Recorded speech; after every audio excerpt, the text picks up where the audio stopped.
Douglas লুইজকে নিয়ে ব্রাজিলের প্লেমেকিংয়ের সমাধান করল কোচ আনচেলত্তি। হ্যাঁ দর্শক, বিস্তারিত জানুন পুরো ভিডিওতে। ব্রাজিল জাতীয় দলে গত কয়েক মাস ধরেই মাঝমাঠ নিয়েছিল বড় দুশ্চিন্তা। আক্রমণে নেইমার, ভিনিসিয়াস, রদ্রিগো কিংবা রাফিনহা থাকলেও মাঝমাঠে সৃজনশীলতার ঘাটতি চোখে পড়ছিল বারবার। সাম্প্রতিক ম্যাচগুলোতে ব্রাজিল দলে বল দখল থাকলেও গোলের সুযোগ তৈরি করতে ব্যর্থ হচ্ছিল তারা। ঠিক সেই জায়গাতেই নতুন পরিকল্পনা নিয়েছেন ব্রাজিল কোচ এবার আস্থা রাখছেন ডগলাস লুইজের ওপর। অ্যাস্টন ভিলার হয়ে দুর্দান্ত মৌসুম কাটানোর এই মিডফিল্ডারকে ঘিরায় সাজানো হচ্ছে ব্রাজিলের প্লেমেকিং। তার পাসিং, বল কন্ট্রোল এবং গেম রিডিং ক্ষমতা মুগ্ধ করেছে কোচিং স্টাফকেও। ব্রাজিল কোচ মনে করেন মাঝমাঠে লুইজ থাকলে ফরওয়ার্ড লাইনের জন্য গোল করার সুযোগ তৈরি করতে পারবে অনেক।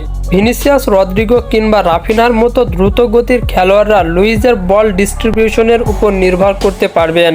অ্যাস্টন ভিলার হয়ে গত মৌসুমে তিনি করেছেন 11 গোল ও 6 অ্যাসিস্ট। সেই পারফরম্যান্সই তাকে জাতীয় দলে এনে দিয়েছে বিশেষ গুরুত্ব। শেষ পর্যন্ত ব্রাজিলের মাঝমাঠ সমস্যার সমাধান কি সত্যিই করতে পারবেন ডগলাস লুইজ?